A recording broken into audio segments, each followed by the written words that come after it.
En fin de compte, qu'est-ce qu'une relation d'emprise? On a un dominant qui exerce une autorité et un dominé qui va subir cette autorité et essayer de s'y conformer. Le dominant, c'est quelqu'un qui va établir un véritable système de règles, plus ou moins absurdes, auxquelles le soumis va essayer de se conformer, afin d'éviter la sanction du dominant et atteindre sa récompense. L'emprise, c'est un phénomène qui touche à tous les aspects de l'être. Il existe des emprises psychologiques, affectives, émotionnelles, énergétiques, financières. Il y a des emprises sexuelles, sous forme de violence physique et d'intimidation, des emprises qui instrumentalisent les enfants comme instrument de cette emprise, ou même des emprises sous forme de séquestration et d'entrave physique. Et les pires de ces relations utilisent même parfois tous ces leviers en même temps.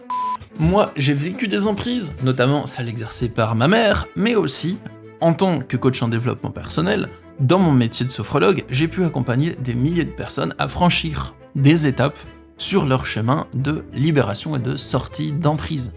Je dis des milliers parce que je fais ce métier depuis fin 2015 et j'ai accompagné 2700 personnes en consultation individuelle, littéralement. Du coup, aujourd'hui, je considère être à l'épreuve de toute forme de relation d'emprise. C'est-à-dire que personne ne peut exercer de domination non consentie, que ce soit psychologique, morale, émotionnelle, affective ou énergétique sur moi. Du coup, j'ai aucune peur de rencontrer de nouvelles personnes. J'ai aucune peur d'être manipulé par les nouvelles personnes ou les anciennes personnes que je connais, car j'ai paramétré mon organisme pour être à la fois très avenant et ouvert au monde, donc je me renferme pas sur moi-même, tout en étant complètement immunisé à toute forme de relation, d'emprise et de manipulation psychologique.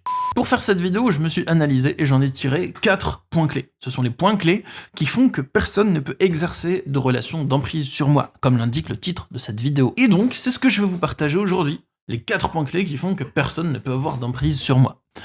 Allons-y. Alors, avant de vous partager les points clés, je vais vous faire un petit topo pour que vous gagniez peut-être une nouvelle vision ou une nouvelle compréhension de ce que c'est que ce phénomène d'emprise. C'est quelque chose de très important, vous allez voir. Et après ça, je vous partage bien entendu les 4 points clés en question. Vous me connaissez. Vous savez que j'honore toujours les promesses qui sont dans le titre de ma vidéo. Dans une relation d'emprise solide et établie, la personne qui va initier l'emprise, donc la personne dominante, elle est à 100% responsable de tout ce qu'elle fait pour initier l'emprise. Elle est responsable de ses actions. Elle est responsable d'essayer de manipuler. Elle est responsable d'essayer de créer cette pression psychologique et ce climat de manipulation dans l'esprit de l'autre. C'est sa responsabilité. Et je dis pas ça d'un point de vue moral, ou d'un point de vue religieux, ou d'un point de vue politique, ou je sais pas quoi. Non, c'est physique, c'est factuellement responsable. C'est son organisme qui initie l'intention de manipuler. C'est son organisme qui initie ses paroles. C'est son organisme qui va initier tout ce qu'elle fait. Donc la responsabilité appartient à son organisme d'un point de vue technique et factuel. Et dans une relation d'emprise, on a donc la personne qui initie la relation, et la personne qui répond positivement, donc de la manière attendue, à cette initiation.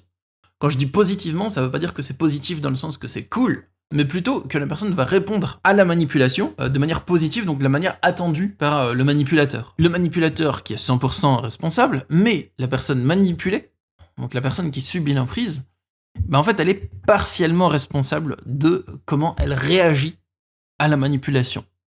Je dis partiellement parce que dans certains cas, par exemple, dans le cas d'un enfant qui est conditionné par ses parents, on ne parle pas vraiment de responsabilité. La notion de responsabilité, elle est partielle à ce moment-là. De même que dans le cas d'un adulte sous emprise, passé un certain cap, il va subir un phénomène de conditionnement qui va le couper partiellement de son libre arbitre. Il pourrait accéder à son libre arbitre et se libérer de l'emprise et dire non s'il le souhaitait, on peut dire ça comme ça, mais en fait l'emprise, elle est tellement ficelée dans son esprit, et tout est tellement verrouillé dans son esprit, de sorte que l'esprit est bloqué dans tous les sens s'il souhaite trouver le chemin vers la libération. C'est pour ça que je parle de responsabilité partielle, parce que oui, on pourrait se dire que la personne est responsable de comment elle répond à l'emprise parce que c'est son organisme qui produit la culpabilité, qui produit la colère, qui produit la peur, qui produit tout ce qui va le maintenir dans l'emprise.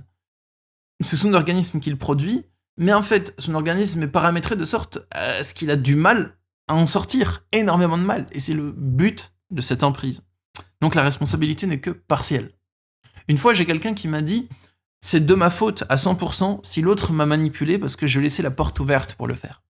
Et je suis pas totalement d'accord avec cette personne. Je suis d'accord dans le sens où c'est vrai que si l'autre l'a manipulé, c'est parce qu'elle lui a laissé la porte ouverte pour le faire, mais c'est pas de sa faute à 100%. Elle est entièrement responsable, on peut dire ça comme ça, de sa réaction, Mais c'est l'autre qui est responsable d'avoir voulu la manipuler. Et il faut lui laisser cette responsabilité, c'est factuel. Faut pas s'accabler de tout, en fait, se blâmer de tout, vous voyez. Alors, ces relations d'emprise, c'est des relations qui sont malsaines, des relations que j'ai aucune envie de vivre. J'ai pas que ça à faire dans ma vie que de vivre une relation d'emprise. Je déteste ça. Tout le monde déteste ça. Personne n'aime vivre ça. Et pour les manipulateurs et pour beaucoup de personnes, en fait, on dirait que c'est carrément une aberration de dire que les relations d'emprise, c'est de la merde. Et pourtant, c'en est. Une relation d'emprise, c'est une relation malsaine. C'est une relation avec un méchant dominateur qui vous dit comment vous devriez vous comporter, ou une méchante dominatrice qui vous dit comment vous devriez vous comporter, qui vous persécute, qui vous met la pression, qui prend le contrôle de votre esprit, qui râle, qui boude, qui fait régner la terreur, qui vous met dans l'inconfort. J'ai aucune envie de vivre ce genre de relation horrible dans ma vie. J'ai pas que ça à faire dans ma vie. Ces relations-là, elles ont aucune place dans mon existence. Elles dégagent, tout simplement. Moi, dans ma vie, j'aime être tranquille, j'aime faire ma petite vie, j'aime voir mes amis, j'aime être seul, j'aime travailler, j'aime faire tout ça, en fait. Voilà, j'aime voir mes proches, c'est important. Mais, les amis, comment j'ai fait pour avoir aucune relation d'emprise dans ma vie? Alors, voici les points clés les plus importants qui font que ces relations n'ont pas leur place. Premièrement, c'est que j'ai déraciné en moi tous les mécanismes que les personnes manipulatrices peuvent utiliser pour créer une emprise. Parce que les personnes manipulatrices, elles vont utiliser des conditionnements qui sont présents en vous, d'une première part, et ensuite elles vont renforcer ces conditionnements. Un conditionnement, c'est donc quelque chose qui va s'activer en vous comme un réflexe lorsque le manipulateur veut user des déclencheurs. Pour vous citer un exemple, si vous avez un conditionnement à la culpabilité, et donc qu'à chaque fois que le manipulateur vous dit, donc ça c'est le déclencheur, je suis déçu, je souffre parce que tu fais pas ce que je veux, en fait ça déclenche en vous de la culpabilité. Et donc il vous manipule en utilisant votre propre culpabilité qui se déclenche. Et il va aussi contribuer à renforcer ce mécanisme. Vous moralisez, jouez la victime, et vous rentrez des choses dans l'esprit pour renforcer de plus en plus ce mécanisme. Donc moi tout ça, ça n'existe plus en moi.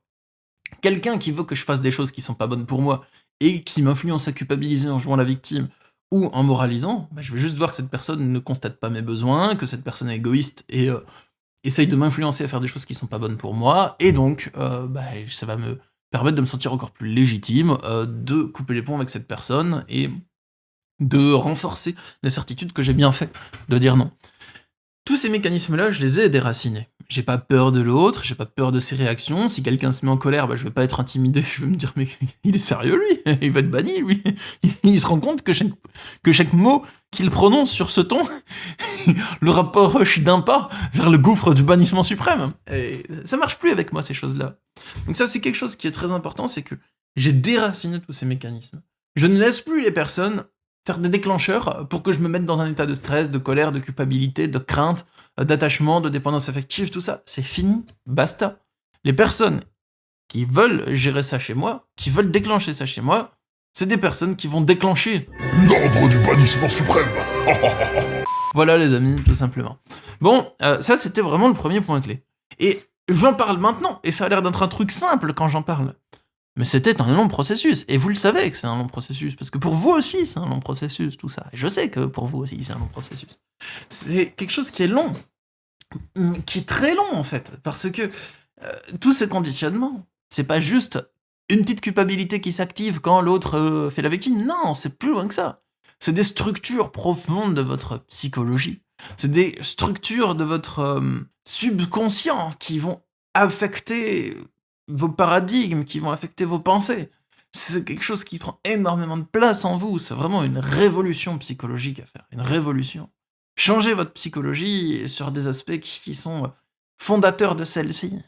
Parce que si vous avez vécu des relations d'emprise, s'empêcher de vivre, s'empêcher d'écouter son cœur, s'empêcher de suivre son enthousiasme, la peur de décevoir, tout ça, c'est des choses qui vont fonder votre psychologie.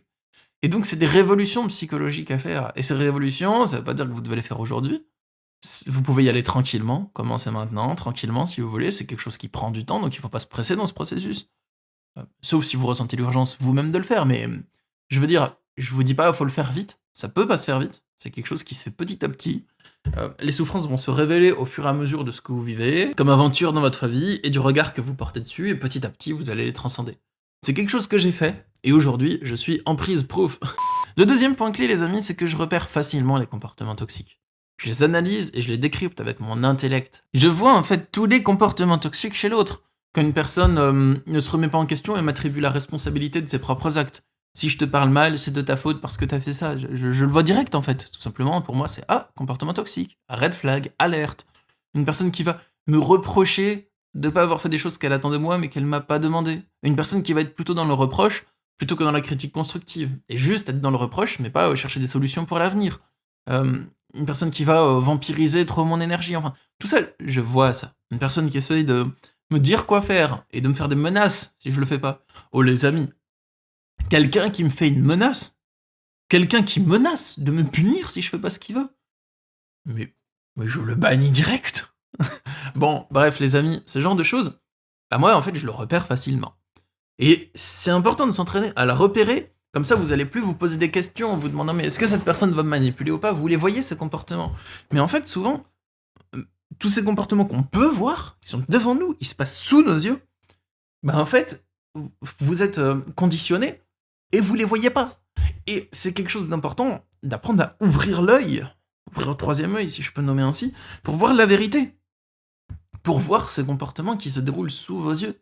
Ils sont pas cachés, ils sont devant vous.